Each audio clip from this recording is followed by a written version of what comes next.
This is a real business, not some kind of hobby. Victoria Bennett's voice cut through the boardroom like a knife, her perfectly manicured hands spread flat against the polished mahogany table. We need someone who understands the corporate world, not just tinkering. I sat across from her, my back straight despite the trembling in my hands. 6 years of research and development, countless late nights in the lab, all the breakthroughs I'd achieved for Bennett Technologies. And this was how it ended. Mother, Daniel, my husband, started from his seat beside me, but Victoria silenced him with a sharp look. No, Daniel, this isn't up for discussion. The board agrees with me. Olivia's experiments might have been entertaining when we were a smaller company, but we're going public in 6 months. We need real leadership, not a scientist playing at being an executive. My name is Olivia Foster Bennett, and at 32, I was about to be forced out of the company I'd helped build. Not that Victoria would ever admit my contributions. To her, I was just the girl who'd married her precious son, the one who didn't quite fit into her polished corporate world. The timing of the product launch is critical, Victoria continued, her voice dripping with fake sympathy. We need someone with real business experience to handle this. Margaret will be taking over the R&D department effective immediately. Margaret Phillips, Victoria's goddaughter, sat at the far end of the table, trying and failing to hide her smug smile. She'd been gunning for my position since she joined the company 3 months ago, armed with an MBA from Wharton and a pedigree Victoria approved of. I glanced down at the papers in front of me, the transition agreement they expected me to sign. A generous severance package, they called it. More like hush money to keep me quiet while they pushed me out. And if I refuse? I asked, my voice steadier than I felt. Victoria's smile tightened. Then we'll have to revisit your employment contract. I'm sure you remember the non-compete clause. It would be a shame if you couldn't work in this industry for the next 5 years. Of course I remembered. I'd helped draft that contract back when I thought I was protecting our company, our family. How naive I'd been. Daniel shifted uncomfortably beside me. Mother, maybe we should discuss this further. Olivia's work has been crucial too. Enough, Daniel, Victoria snapped. This isn't about sentiment, this is business. The board has made its decision. I looked around the room at the board members, men and women who'd watched me grow this company from the ground up. None of them would meet my eyes. They were all too afraid of Victoria Bennett, the CEO who turned her late husband's small tech firm into a major player in the industry. What they didn't know, what Victoria had forgotten in her rush to push me out, was that I'd done more than just tinker in my lab. Every major breakthrough, every patent that had made Bennett Technologies a valuable acquisition target had my name on it. Not the company's name. Mine. But I kept that knowledge to myself as I stood up, gathering my papers with steady hands. I'll need time to review these documents with my lawyer, I said calmly. Victoria waved dismissively. Take all the time you need. But I expect your office cleared out by the end of the day. Margaret needs to hit the ground running. I nodded, not trusting myself to speak. As I walked toward the door, I heard Margaret's voice, sickly sweet. Don't worry, Olivia. I'll take good care of your projects. I didn't respond. Let them think they'd won. Let them believe I was just another corporate casualty pushed aside for someone with better connections and the right background. They had no idea what was coming. The elevator ride down to my office felt surreal. 6 years of memories flashed through my mind. The late nights working on prototypes, the breakthrough moments, the celebrations when we landed major contracts. I'd met Daniel here, both of us fresh out of graduate school, idealistic and ready to change the world. He'd been different then, before his mother's influence had slowly chipped away at his backbone. The Daniel I fell in love with would have stood up for me, would have recognized the injustice of what was happening. But that Daniel had disappeared somewhere between our wedding day and his promotion to CFO. When I reached my office, my soon-to-be former office, I found boxes already stacked by the door. They hadn't even waited for me to agree to their terms. Typical Victoria, always assuming she'd get her way. I sat down at my desk one last time, running my fingers along the smooth surface. This wasn't how I'd imagined my last day would be. I'd always thought when I left, it would be on my terms, maybe to start my own company or take on a new challenge. Instead, I was being pushed out by a woman who'd never accepted me, never seen me as anything more than an inconvenience, the scientist who'd somehow trapped her son into marriage. My computer pinged with a new email. From Victoria, of course. HR will assist with your exit process. Please ensure all company materials remain on premises. We'll mail any personal items after they've been cleared by security. Regards, Victoria Bennett, CEO, Bennett Technologies. I couldn't help but laugh. She really thought she had everything under control. She'd probably already drafted the press release announcing Margaret's promotion, spinning some story about exciting new leadership and fresh perspectives. Opening my drawer, I pulled out a small USB drive, one that Victoria didn't know existed. On it was everything I'd need. Copies of my patent applications, email trails proving my ownership of key technologies, and documentation of every breakthrough I'd achieved while carefully maintaining my individual rights. Victoria had been so focused on pushing me out that she'd forgotten one crucial detail. I'd never signed over my patents to Bennett Technologies. They had a license to use my technology, yes, but the underlying intellectual property? That belonged to me. I slipped the drive into my pocket just as there was a knock at my door. Daniel stood there, looking uncomfortable in his perfectly tailored suit. "Liv," he said softly, using the nickname he hadn't used in months. "I'm sorry. I tried to talk to her, but you know how she gets."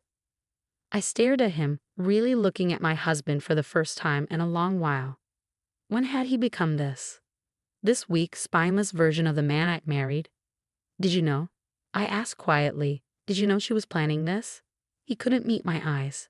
She mentioned some concerns about the IPO, about how investors might perceive. Perceive what, Daniel? That your wife actually knows what she's doing? That I'm more than just some hobby scientist playing at business?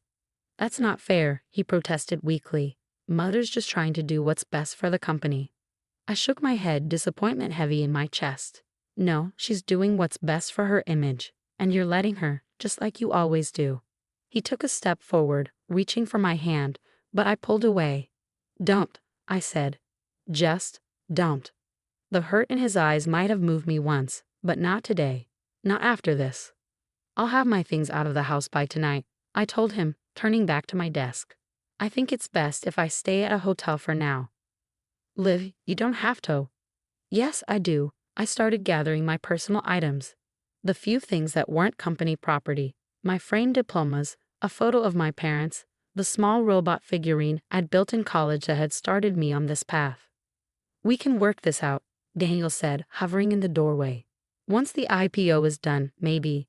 I cut him off with a sharp laugh. "The IPO. Right? Good luck with that." He frowned, catching something in my tone. "What do you mean?" But I just shook my head, picking up my bag and a small box of belongings. "Goodbye, Daniel. Tell your mother I'll have my lawyer review those documents." As I walked past him, he caught my arm. "Olivia, wait. What are you planning?" I gently removed his hand, meeting his eyes one last time.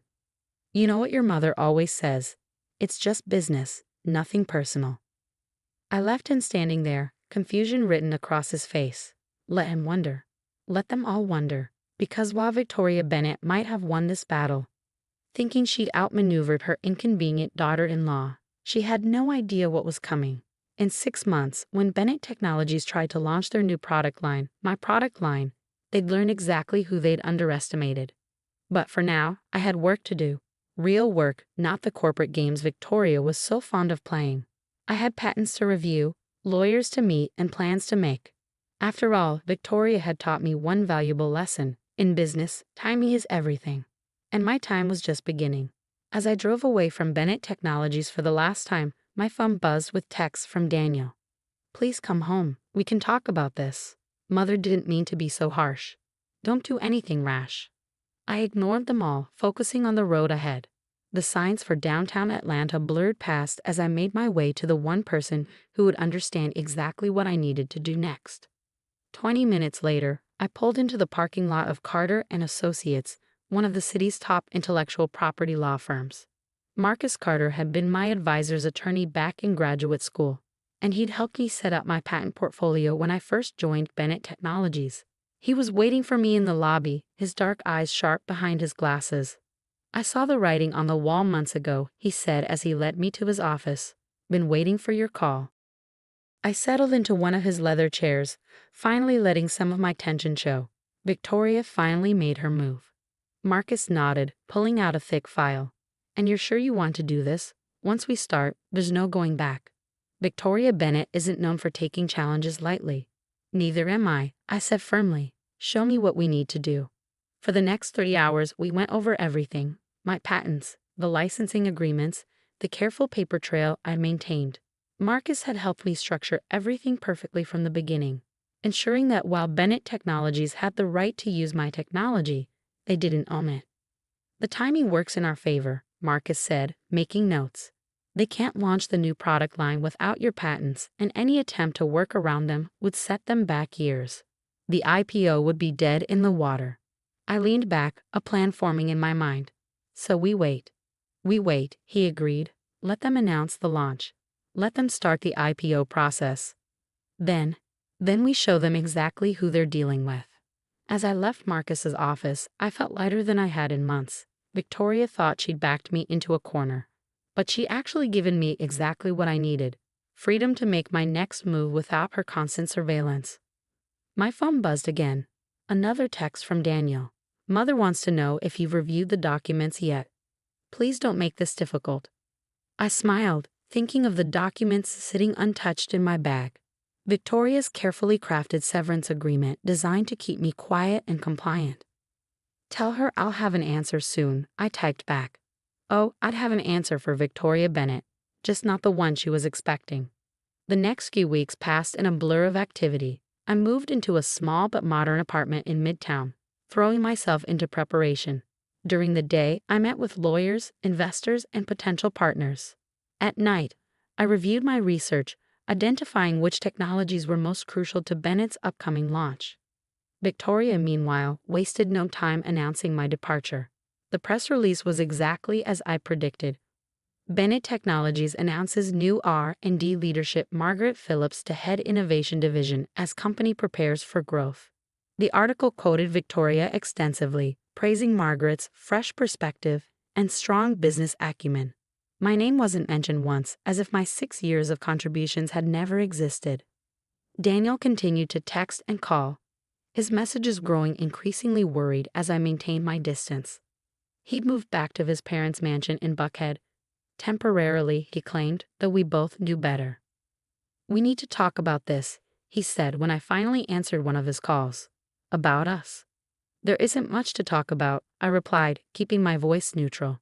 Your mother made her choice. You made yours. By not fighting her? What was I supposed to do? Live? She's the CEO. You were supposed to stand up for what's right, Daniel. For once in your life, you were supposed to stand up to her. He was quiet for a moment. Is that why you won't sign the severance agreement? To punish me? I almost laughed. He still didn't get it. No, Daniel. I'm not signing because I don't need their money. And soon, they're going to need something from me far more than I need anything from them. What are you talking about? Liv, you're starting to sound like your mother, I suggested. Maybe she taught me more than she realized. I ended the call before he could respond. Let him worry. Let him wonder. He'd find out soon enough. 3 months after my forced departure, Bennett Technologies made their big announcement. Victoria had gathered the press, analysts, and major investors for a special presentation at their headquarters. I watched the live stream from Marcus's office, a cold smile playing at my lips as Victoria took the stage in her signature power suit. Ladies and gentlemen, she began, her voice confident and clear. Today marks a new chapter in Bennett Technologies' history. Under the brilliant leadership of our R&D director, Margaret Phillips, we are preparing to launch a revolutionary new product line that will change the face of medical technology forever. The presentation that followed was slick and professional, full of promises about breakthrough innovation and unprecedented market potential. Margaret stood beside Victoria, basking in the praise as they unveiled prototypes of devices that I had designed, technologies that I had created. When they opened the floor for questions, a familiar face stood up. Sarah Chen from the Wall Street Journal, known for her sharp analysis of tech companies. Ms. Bennett, Sarah said, her voice carrying clearly through the stream. These technologies seem remarkably similar to patents held by Olivia Foster. Can you comment on the licensing arrangements?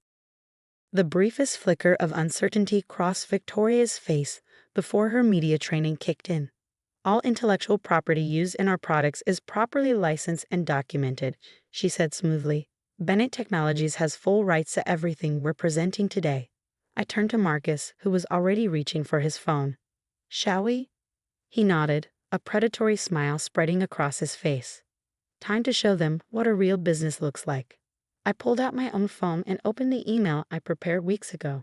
One click, and Victoria Bennett's carefully constructed plans would start to crumble. Send it, I said.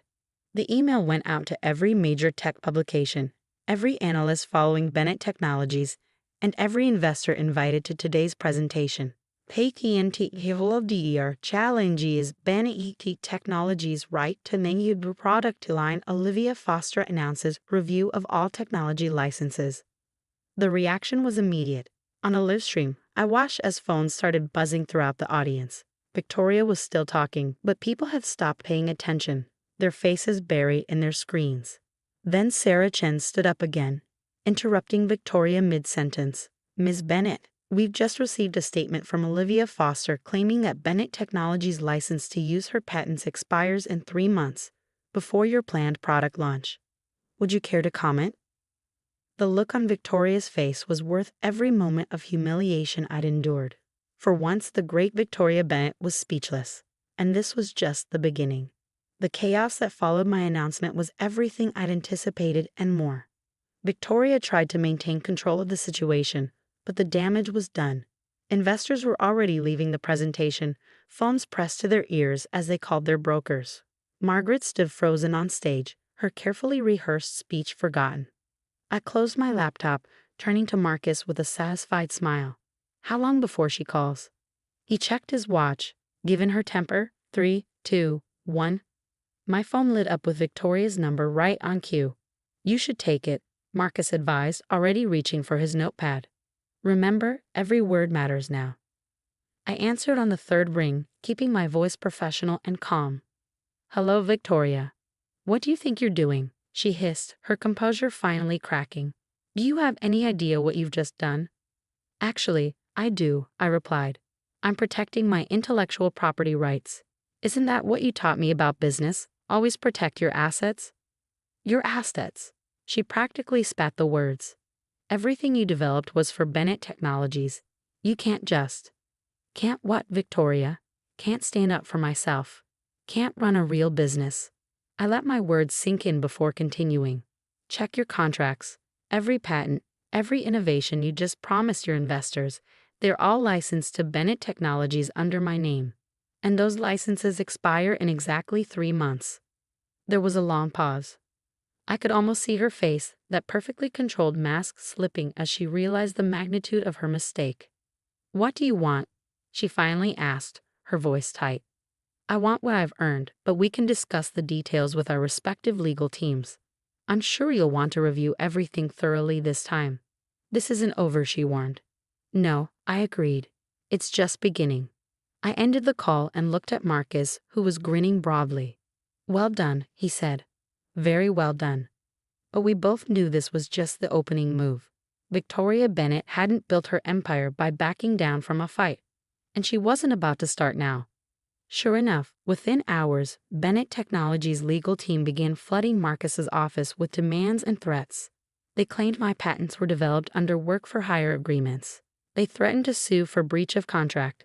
They even tried to argue that my marriage to Daniel gave the company rights to my intellectual property. But Marcus and I had prepared for everything.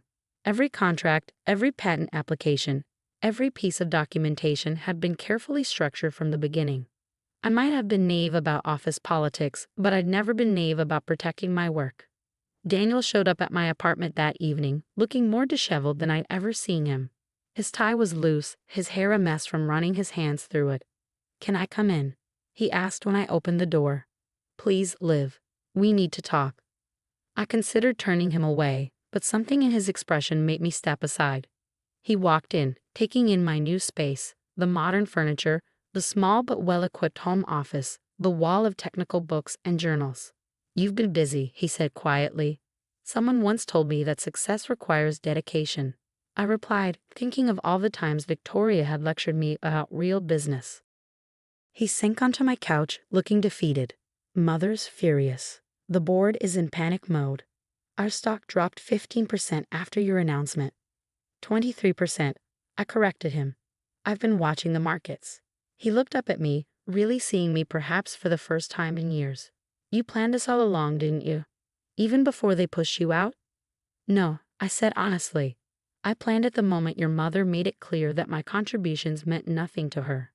The moment she tried to steal my life's work and hand it to Margaret like it was hers to give. She didn't understand. She understood perfectly. I cut him off. She just didn't care. She never has. To her, I was just the scientist who wasn't good enough for her son, who didn't fit into her perfect corporate image. That's not true, he protested weakly. Really? I moved to my desk and pulled out a file. These are copies of emails between your mother and Margaret going back 6 months.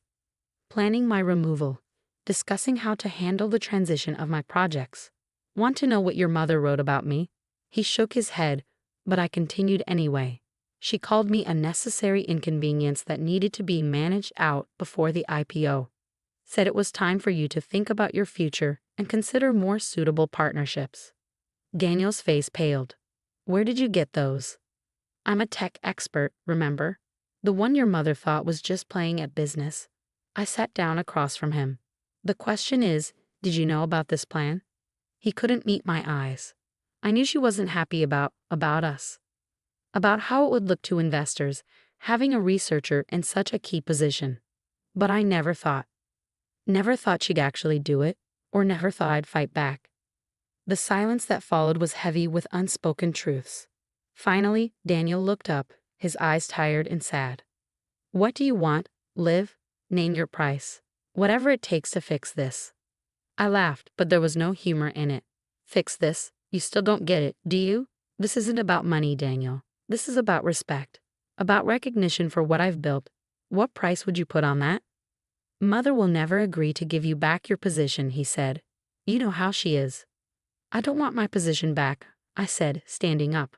I don't want anything from Bennett Technologies. What I want is for Victoria to understand exactly what she lost when she decided to throw me away.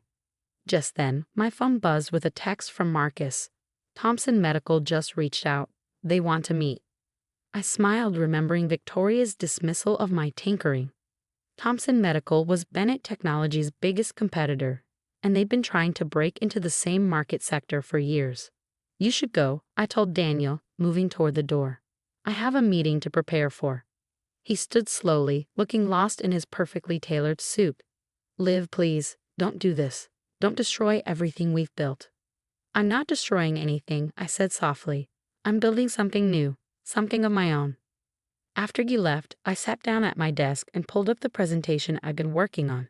Thompson Medical wasn't the only company interested in my technology. Without Bennett Technologies' restrictions, without Victoria's constant interference, I was free to explore all the applications I'd been forced to shelve. The next few weeks were a blur of meetings, negotiations, and legal maneuvers. Victoria, true to form, tried every trick she could think of to regain control. She had her PR team spin stories about corporate espionage and betrayal. She tried to pressure mutual business contacts to blacklist me. She even attempted to freeze my personal bank accounts, claiming they were tied to company assets. But for every move she made, I was 2 steps ahead. The patents were mine, the documentation was clear, and the technology market was hungry for innovation. While Bennett Technologies' stock continued to fall, my own prospects were rising. Thompson Medical wasn't just interested in licensing my existing patents. They wanted to fund my research into new applications, with complete creative control and a significant equity stake in the resulting technologies. They're offering you a seat on their board, Marcus told me during one of our strategy sessions. Victoria is going to lose her mind when she finds out. I was reviewing the proposal when my phone buzzed with an unexpected name, Margaret Phillips. Should I take it? I asked Marcus. He shrugged. Could be interesting. Hello, Margaret, I answered, keeping my tone neutral. Olivia. She sounded nervous, nothing like the smug woman who'd taken my office. I need to talk to you. In person. It's important. I considered refusing, but curiosity won out. Tomorrow, 10 a.m. There's a cafe called the Edison on Peachtree. Don't be late. Margaret was already waiting when I arrived the next morning, fidgeting with her coffee cup. Her designer suit looked slightly rumpled, her usual perfect appearance showing signs of strain. "Thank you for meeting me," she said as I sat down. "I know you probably hate me." "I don't hate you, Margaret," I interrupted. "I nothing you. You're just another player in Victoria's game." She flinched but pressed on. That's actually why I wanted to talk to you. About Victoria. About what's really been happening at Bennett Technologies." For the next hour, Margaret laid out a story that confirmed my worst suspicions and revealed new ones. Victoria hadn't just wanted to push me out. She'd been systematically undermining my work for years, taking credit for my innovations while ensuring I remained in a subordinate position. "She has files," Margaret said, her voice low. "Documentation she's been building, trying to prove the patents should belong to the company. She's planning to sue, to tie you up in court until you're forced to settle." I smiled, thinking of my own carefully maintained records. "Let her try." "You don't understand," Margaret insisted. "She's desperate. The IPO is falling apart, investors are pulling out, and Thompson Medical just announced their new partnership with you. She's talking about criminal charges, about fraud." "Is that why you're here?" I asked, studying her carefully. "To warn me, or to save yourself?" She had the grace to look ashamed. "Both," she admitted. I thought I was getting my dream job. But it's all built on lies, and when it falls apart. I sat back, considering. Margaret might be naive and ambitious, but she wasn't evil. She was just another pawn in Victoria's chess game. "Send me copies of everything," I said finally. "All the files, all the documentation. Do that, and I'll make sure you land on your feet when this is over." Her relief was palpable. "Thank you," she whispered. "I'll send everything tonight." As I walked back to my car, I felt the final pieces of my plan falling into place. Victoria thought she could bury me in legal battles. Fine. Let her try. I had truth on my side, and now I had evidence of her attempted fraud. That evening, as I was reviewing Margaret's files, Daniel called again. "Mother's calling an emergency board meeting tomorrow," he said without preamble. "She's going to try to force through a lawsuit against you." "I know," I replied calmly. "You know." "I know everything, Daniel, including what your mother's been planning for years. The question is, what are you going to do about it?" He was quiet for a long moment. "What do you mean?" "I mean, are you going to keep standing by while she destroys the company your father built? While she burns everything down rather than admit she was wrong? What choice do I have?" "There's always a choice," I said softly. "You just have to be brave enough to make it." The next morning, I dressed carefully in my favorite power suit, not one of the ones Victoria had helped me choose, but one I bought myself after leaving Bennett Technologies. It was time for the final act. Marcus met me in the lobby of Bennett Technologies headquarters, both of us armed with files and evidence. We timed our arrival perfectly, just as the board members were gathering for Victoria's emergency meeting. "Ready?" he asked as we stepped into the elevator. "Ready," I confirmed. The boardroom fell silent as we walked in, Victoria freezing mid-sentence at the head of the table. Daniel sat to her right, Margaret to her left, both looking pale but determined. "What is the meaning of this?" Victoria demanded. "This is a private board meeting." "Actually," I said, setting my files on the table, "this is exactly where we need to be. We have evidence of systematic fraud, attempted patent theft, and corporate espionage. Evidence that every person in this room needs to see." "How dare you," Victoria began, but the board chairman cut her off. "Let her speak," he said, his eyes sharp. "Given the company's current situation, I think we all need to hear this." For the next hour, I laid out everything: the documentation of my patents, the evidence of Victoria's attempts to steal them, the proof of her long-term plan to push me out while taking credit for my work.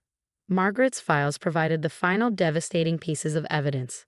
When I finished, the silence in the room was deafening. Victoria stood, her face flushed with rage. "This is ridiculous. She's trying to destroy this company out of spite." "No, Mother," Daniel's voice cut through her protest. "She's trying to save it. From you." All eyes turned to him as he stood, straightening his shoulders.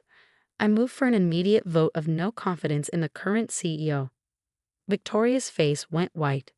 "Daniel, what are you doing?" "What I should have done years ago," he said. "Standing up for what's right." The vote was unanimous. Within an hour, Victoria Bennett was no longer CEO of Bennett Technologies. Within 2 hours, the board had approved my proposal, a partnership with Thompson Medical that would save both companies while protecting my patents. As the board members filed out, already talking about transition plans and damage control, Daniel approached me. "I know it's too late," he said quietly. "Too late for us, I mean, but thank you for showing me what real strength looks like." I nodded, feeling a weight lift from my shoulders. "Take care of the company, Daniel. Make your father proud." 6 months later, I sat in my new office at Thompson Medical, looking out over the Atlanta skyline. The wall behind my desk displayed my patents, not hidden away in a lab, but proudly showcased for everyone to see. My phone buzzed with a news alert. Bennett Technologies announces successful merger with Thompson Medical. Former CEO Victoria Bennett retires. I smiled, thinking of how far I'd come from that day in the boardroom when Victoria had tried to dismiss me as just a hobbyist playing at business. Now I was on the board of directors at one of the largest medical technology companies in the country. My innovations were saving lives, and I was finally truly free. Victoria had taught me one last valuable lesson. Success isn't just about having the right patents or the right technology. It's about knowing your worth and being brave enough to fight for it. As I turned back to my work, I noticed a small package on my desk. Inside was a familiar object, the robot figurine from my college days that had started me on this path. With it was a note in Daniel's handwriting. "Thought this belonged with its creator. Thank you for teaching me what real business looks like." I placed the figurine on my desk, a reminder of where I'd started and how far I'd come. Victoria had tried to write me off as just another hobbyist, but she'd forgotten the most important rule of business. Never underestimate a woman with nothing left to lose and everything to prove.